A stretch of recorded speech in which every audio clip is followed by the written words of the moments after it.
Evidence is emerging from Tripoli of hundreds of killings in the days before the fall of the Libyan capital.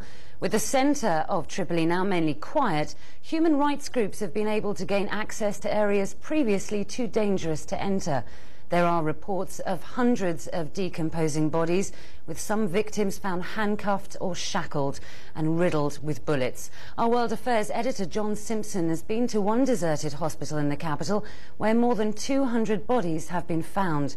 The hospital staff had fled from sniper fire. A warning, John's report contains some very distressing images. What happened here at the Abu Salim hospital over the past 4 days is one of the most terrible incidents of this entire revolution. Doctors have come in from across Tripoli to help out. We were told that, like the doctors, we'd have to wear surgical masks inside for our own safety. The hospital staff here all ran away days ago because of the fighting. But seriously injured people kept on being brought in, dozens of them, perhaps as many as 100 altogether. And here they died of their injuries, entirely untreated. The stench of death is overpowering, far too strong for the feeble efforts of this volunteer with his air freshener. The floor is thick with blood. The scenes which took place here defy the imagination. In one ward, Colonel Gaddafi's picture smiles down genially over the horror. We simply can't show you the pictures in this room because they're too horrible. I've got to wear 3 of these surgical masks, and even so, the stench is absolutely nauseating. When you walk along the corridor, you've got to be really careful because there's blood everywhere and you could slip over so easily. The doctors are deeply shocked by what they've seen. I was in the mosque, I prayed Jumu'ah pray. Then the Imam told that they need some help when I was in hospital. I thought that they need the medical help. Okay, I volunteered to give some medical help to my people, but when I entered inside, there is nobody inside. They want help to clean the hospital, to bring life back to this hospital. And this is the catastrophe. Yeah. Never ever seen like this. More and more of these things are starting to come to light now.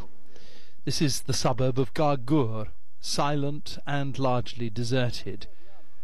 We came here with a group of rebels who are taking over the area. Some Gaddafi loyalists have been living here, and the green flags of the old regime were still flying, though the inhabitants were probably gone. But they'd left their mark. They'd shot down 8 ordinary people who'd come back to see if their homes were still safe. Death and more death, and new cases are being discovered all the time. John Simpson, BBC News, Tripoli. The rebels in Libya say they're now in almost complete control of Tripoli. Elsewhere, they've met stiff resistance near the oil port of Ras Lanuf as they prepare to attack Sirte, Colonel Gaddafi's last major stronghold. The UN Secretary-General Ban Ki-moon said it's essential that the international community come together to restore order in Libya. Daniel Griffiths has this report. The battle for Libya may be drawing to a close, but these are still dangerous days in Tripoli. These clashes took place outside one of the city's main hotels, home to many of the foreign journalists covering the conflict. But elsewhere in Tripoli, the streets appeared to be calm.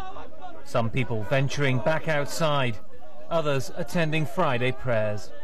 But people here are in desperate need of aid and supplies. This is the first fresh water these residents have had in days. There's also little electricity and a shortage of basic items. Britain's pledged urgent humanitarian support, including medical help and food. Assistance will also be provided by surgical teams from the International Committee of the Red Cross. Most immediately, we have asked for urgent humanitarian assistance, particularly as it relates to medical aid and basic public services, including water and sanitation and education. And what of Colonel Gaddafi? The rebels are closing in on his hometown of Sirte, but the whereabouts of Libya's former leader remain unknown. days after he disappeared. Still no one has been able to find him. Daniel Griffiths, BBC News.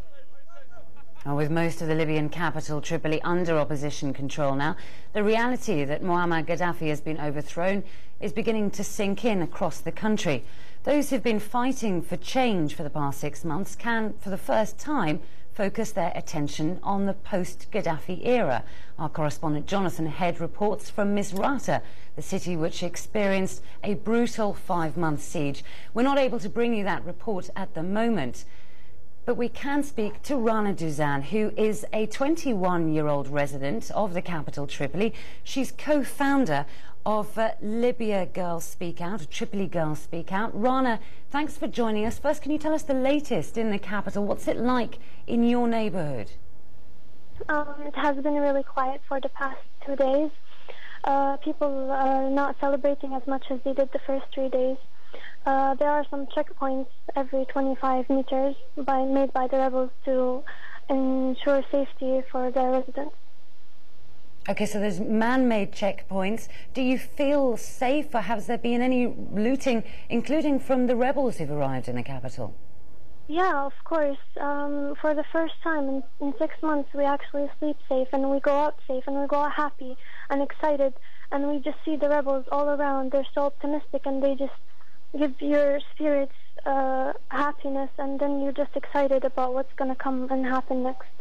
Now, it's been said, viewers have emailed the BBC asking, where are the women in this revolution? Your Libyan Girls group, have you been taking part in celebrations, or is it just too dangerous to go out?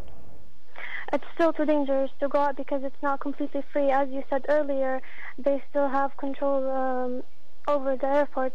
There has been some conflicts there, but right after we get control over Tripoli completely and hopefully Libya, we're starting some events celebrating this in the Martyrs Square and all around.